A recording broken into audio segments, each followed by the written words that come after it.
ലാ തദ്ഖുലൂ ബുയൂതൻ ഗൈറ ബുയൂതികും, നിങ്ങളുടെ വീടല്ലാത്ത മറ്റൊരു വീട്ടിലേക്ക് നിങ്ങൾ കയറി ചെല്ലല്ലേ. ഹത്താ തസ്തഇനിസൂ, വേറെ ആയത്തിൽ ഹത്താ തസ്തഇദിനു, രണ്ട് വ്യത്യാസമുണ്ട്. ഇസ്തിനാസ്, നിങ്ങൾ അങ്ങോട്ട് ചെല്ലുന്നത് അവർക്ക് ഇഷ്ടമുണ്ട് എന്ന് ഉറപ്പില്ലാതെ ചെല്ലരുത്. എങ്ങനെ? അവർക്ക് ചില ആൾക്കാരുണ്ടാവും അങ്ങനെ പോയി കിട്ടിയ തിരക്കേടില്ല എന്ന് ആലോചിക്കുന്നുണ്ടാവും പെരക്കാർ, ഇയാളൊറ്റ പോകില്ല. അത് മനുഷ്യന്മാർക്ക് കോമൺ സെൻസ് വേണമെന്ന് അതിന് പറയാം. ഒരു കോമൺ സെൻസ് ഉണ്ടായാൽ മനസ്സിലാവും അവർക്ക് ഞാൻ ഇരിക്കുന്നത് ഇഷ്ടമുണ്ടോ ഇല്ലേ. നിങ്ങൾ അങ്ങോട്ട് കയറി ചെല്ലുമ്പോ, ഇവിടെ ഈ ആയത്തിന്റെ ഉദ്ദേശം ഹത്താ തസ്തഇദിനു, സമ്മതം ചോദിക്കുന്നവരെ എന്ന് തന്നെയാണ്. പക്ഷെ അതിന്റെ ഉള്ളിലൂടെ ഒരാശയമുണ്ട്. നിങ്ങളുടെ വരവ് അവർക്ക് ഇഷ്ടമാണെന്ന് ബോധിക്കുന്നത് വരെ. എങ്ങനെ ഇഷ്ടം? അള്ളാന്റെ വഴിയിലേക്ക്. അവിടെ പ്രേമുണ്ട്, ഞാൻ ചെല്ലുനോക്ക് വല്ലാത്ത ഇഷ്ടം. ആ ഇഷ്ടല്ലേ അള്ളാഹുവിന്റെ ഭാഗത്തേക്ക് ഇത് ഇഷ്ടമാണെന്ന് നിങ്ങൾക്ക് തോന്നുന്നവരെ, വീട്ടുകാർക്ക് നിങ്ങളോട് വെറുപ്പില്ലെന്ന് ബോധിക്കുന്നവരെ സമ്മതം ചോദിക്കാതെ കയറി വരരുത്. വീടിന്റെ വാതിൽ തുറന്നു കിടക്കുകയാണെങ്കിൽ റോഡിലൂടെ നടന്നു പോകുമ്പോ വീടിന്റെ വാതിലിലൂടെ, ഗേറ്റിലൂടെ വീടിന്റെ ഉള്ളിലേക്ക് നോക്കരുതെന്ന് പറഞ്ഞ മതമാണ് അള്ളാഹുവിന്റെ ദീൻ. പിന്നെണ്ടോ കാറിന്റെ ഉള്ളിലേക്ക് നോക്കുക, അത് ആരാ പോണത്, ഓളാണോ ഓനാണോ ഡ്രൈവ് ചെയ്ത്, നീ അതൊന്നും നോക്കണ്ട. It's none of your business. ഹത്താ തസ്തഇനിസു, സമ്മതം ചോദിക്കാതെ കയറി ചെല്ലല്ല. ആരുടെ അടുത്ത്? ഒരു സ്വഹാബി ചോദിച്ചു, നബിയേ അസ്തഇദിനു അലാ ഉമ്മി, എന്റെ ഉമ്മയുടെ റൂമിലേക്ക് ചെല്ലുമ്പോൾ സമ്മതം ചോദിക്കണോ നബിയേ? പറഞ്ഞു നഅം. എന്നാ വാതിൽക്ക് ഉമ്മ വരട്ടെ എന്ന് ഉമ്മയെ അറിയിക്കാതെ, വാതിൽക്കൽ മുട്ടാതെ, വാപ്പയുടെയോ ഉമ്മയുടെയോ റൂമിലേക്ക്, കല്യാണം കഴിഞ്ഞ ജ്യേഷ്ഠന്റെ റൂമിലേക്ക്, പ്രായപൂർത്തിയെത്തിയ അനിയന്റെ റൂമിലേക്ക്, പ്രായപൂർത്തിയെത്തിയ പെങ്ങളുടെ റൂമിലേക്ക് പോകാൻ സമ്മതം ചോദിക്കാതെ കടന്നു പോകാൻ പാടില്ല. വീട്ടിന്റെ ഉള്ളിൽ കിടക്കുന്ന നിയമമാണത്. പിന്നല്ലേ പുറത്തുനിന്ന് വരുന്നവൻ വല്യസ്തഇദിൻകുമുല്ലദീന ലം യബ്ലുഗുൽ ഹുൽമ മിൻ അത്ഫാലികും, അല്ലേ, ലം യബ്ലുഗുൽ ഹുൽമ മിൻകും, പ്രായപൂർത്തി ആയിട്ടില്ലാത്ത കൊച്ചുമക്കൾക്ക് പോലും പഠിപ്പിച്ചു കൊടുക്കണേ. സലാസു ഔറാത്തിൽ ലക്കും, 3 സമയത്ത് 3 വയസ്സുള്ള കുട്ടി പോലും സമ്മതം ചോദിക്കണം. വീട്ടിൽ പഠിപ്പിച്ചു കൊടുക്കണം. പരിശുദ്ധ ഖുർആനിലെ സൂറത്തുൻ നൂറാണ് ഇത് പഠിപ്പിച്ചത്. എപ്പോ? സുബ്ഹിക്ക് സമയം, നിങ്ങൾ എഴുന്നേൽക്കുന്ന സമയം.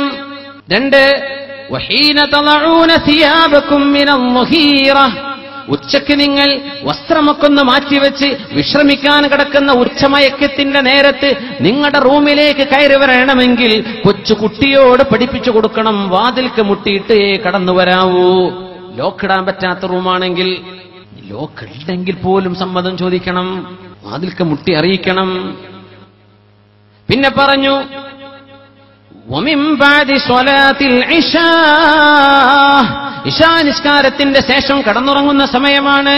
ബെഡ്റൂമിലേക്ക് ഉറങ്ങാൻ ചെല്ലുന്ന നേരത്ത് കൊച്ചുമക്കൾ പോലും സമ്മതം ചോദിക്കാതെ വരരുത്. ആര്? പ്രായപൂർത്തിയായിട്ടില്ലാത്ത മക്കൾ. പ്രായപൂർത്തിയായവർ എപ്പോഴും ചോദിച്ചിട്ടേ, സമ്മതം ചോദിച്ചിട്ടേ വരാവൂ. അള്ളാഹുന്റെ കല ഇതൊക്കെ ആരാ പാലിക്കണം? ഓട് കയറി ചെന്നു ബിസ്മിൻ ചൊല്ലി കയറിയിട്ടും അടുക്കളയിൽ എത്തിയിട്ടുണ്ട്. വന്ന ആൾക്ക് വീടിന്റെ ഉള്ളിൽ കാണാൻ പറ്റാത്ത പെണ്ണുങ്ങൾ അവിടെ ഇല്ലേ? ജോലിക്ക് വന്ന ആളായിക്കോട്ടെ, നീ പ്ലംബിങ്ങിന്റെയോ വയറിങ്ങിന്റെയോ ജോലി എടുക്കുന്ന ആളായിക്കോട്ടെ, അന്യ പെണ്ണുങ്ങൾ കിടക്കുന്ന റൂമിലേക്ക്, അടുക്കളയിലേക്ക് നിനക്ക് ചെല്ലാൻ പറ്റുമോ? ഹറാമല്ലേ നിന്റെ ആ ജോലി നീ അങ്ങനെ ചെയ്യുന്ന പക്ഷം? സമ്മതം ചോദിക്കാതെ കയറി ചെല്ലത് എന്തിനാണെന്നറിയോ?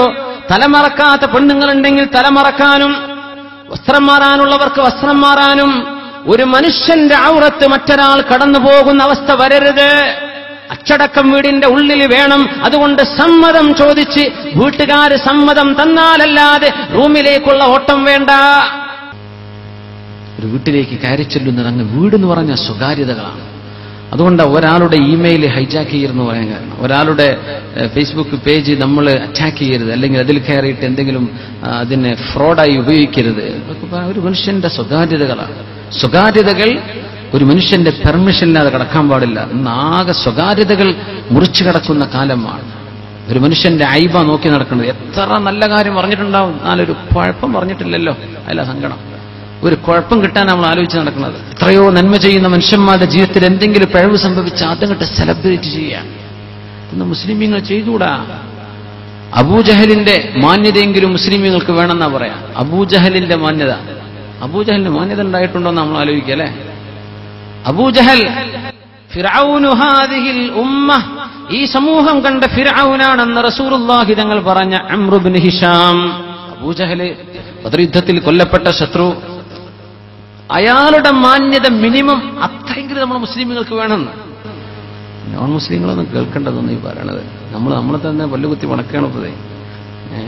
പക്ഷെ നമ്മൾ നമ്മൾ തിരുത്തണ്ടേ? നമ്മളൊക്കെ മലക്കളന്ന് വെച്ച് നടക്കുക. തെറ്റുണ്ടാവും, തെറ്റ് തിരുത്തണം. സംഘടനകൾക്കും വ്യക്തികൾക്കും സ്ഥാപനങ്ങൾക്കും കമ്മിറ്റിക്കും ഒക്കെ തെറ്റ് പറ്റിയേക്കും. തെറ്റ് തിരുത്താനുള്ളതല്ലേ? അല്ലെങ്കിൽ മലക്കളെ പിടിച്ചാക്കൂല കമ്മിറ്റിക്കാരാക്കിയിട്ട് തെറ്റ് ചെയ്യാത്തവരെ. അതല്ല, നമ്മൾ തെറ്റ് തിരുത്തണം, മനസ്സിലാക്കണം, പശ്ചാത്തപിക്കണം. അബൂജഹലിന് ഒരു മാന്യത ഉണ്ടായിരുന്നു. എന്താണെന്നറിയോ? അള്ളാഹുവിന്റെ റസൂലിനെ വധിക്കണം എന്ന ആ മിഷന് നേതൃത്വം കൊടുത്ത ആളാ അബൂജഹൽ. 7 ചെറുപ്പക്കാരെ നിർത്തിയില്ലേ റസൂലുള്ളാഹി തങ്ങളുടെ വീടിന്റെ ചുറ്റും ഹിജ്റ പോകുന്ന നേരത്ത്? നബി തങ്ങൾ പുറത്തിറങ്ങി വരുമ്പോ നബി തങ്ങളെ ചാടി കൊല്ലണം. ഇതാണ് ആ കഥ. ഞാൻ അതിലേക്കല്ല പോകുന്നത്. നബി തങ്ങൾ രക്ഷപ്പെട്ടു. സൂറത്ത് യാസീൻ ഓതി ആളുകളുടെ മുമ്പിലേക്ക് മണലെറിഞ്ഞു. ഫഅഗ്ശൈനാഹും ഫഹും ലാ യുബ്സിറൂൻ. അവർക്ക് കണ്ണ് കണ്ടില്ല. കണ്ണൊക്കെ തിരുമ്മണ നേരത്ത് നബി തങ്ങൾ കൂളായിട്ട് വീട്ടിൽ ഇറങ്ങി. സിദ്ദീഖ് റളിയല്ലാഹു അൻഹു വാഹനം റെഡിയാക്കി നിർത്തിയിട്ടുണ്ട്. വാഹനത്തിൽ കയറിപ്പോയി. മക്കയിൽ പ്രശ്നമായില്ലേ? അബൂജഹലിന്റെ പിന്നാലെ കൂടിയില്ലേ മനുഷ്യന്മാർ മുഴുവനും? അബൂജഹൽ, നിങ്ങളാണ് ഇതിന്റെ ഉത്തരവാദി. മുഹമ്മദ് നബി രക്ഷപ്പെടാൻ കാരണം നിങ്ങളാണ്. എന്ത്? നമ്മൾ ചെറുപ്പക്കാരെ നിർത്തിയില്ലേ? അവർക്ക് ചെയ്യാൻ പറ്റേ?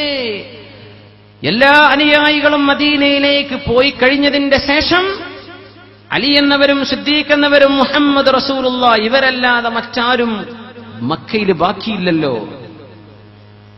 നമ്മൾ മക്കക്കാരായിരക്കണക്കിന് ആളുകൾ ഉണ്ടായിട്ട് ഈ 3 പേരെ നമുക്ക് പിടിക്കാൻ പറ്റിയില്ലെങ്കിൽ നാണെന്നല്ലേ ഇതിനർത്ഥം?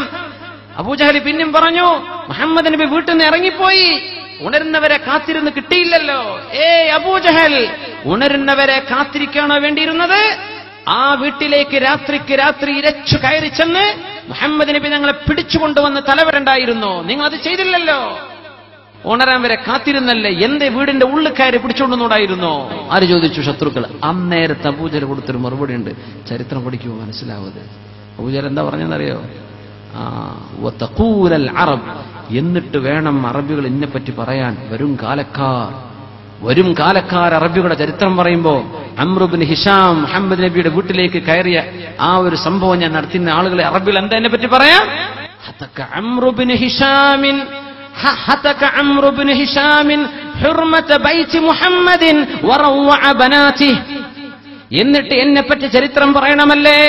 അബൂജഹൽ മുഹമ്മദ് നബിയുടെ വീടിന്റെ ഉള്ളിലേക്ക് ഇരച്ചു കയറിയെന്നും അവിടുത്തെ പെൺകുട്ടികളെ പേടിപ്പിച്ചുവെന്നും എന്നെപ്പറ്റി ആളുകൾ ചീത്ത പറയാൻ വേണ്ടിയോ? ഞാനത് ചെയ്യൂല. സുബ്ഹാനല്ലാഹ്. അബൂജഹലായി പറഞ്ഞതേ. ഒരു മനുഷ്യന്റെ വീടിന്റെ സ്വകാര്യത ഞാൻ പിച്ചിച്ചീന്തി. ഹതക അംർ ഇബ്നു ഹിഷാമിൻ ഹുർമത ബൈതി മുഹമ്മദിൻ സ്വല്ലല്ലാഹു അലൈഹി. നബി തങ്ങളുടെ വീടിന്റെ ഹുർമത്ത് ഞാൻ അങ്ങ് നശിപ്പിച്ച് വറവഅ ബനാതിഹി, നബിയുടെ പെൺമക്കളൊക്കെ പേടിപ്പിച്ചു എന്ന് ഞാൻ പറയണല്ലേ എന്നെപ്പറ്റി ആളുകൾ. ഞാനത് ചെയ്യൂല. അംർ ഇബ്നു ഹിഷാമിന് മാന്യത ഉണ്ട്. ഈ മാന്യത നമ്മൾ ചില ആൾക്കാർക്ക് ഇല്ലാത്തത്.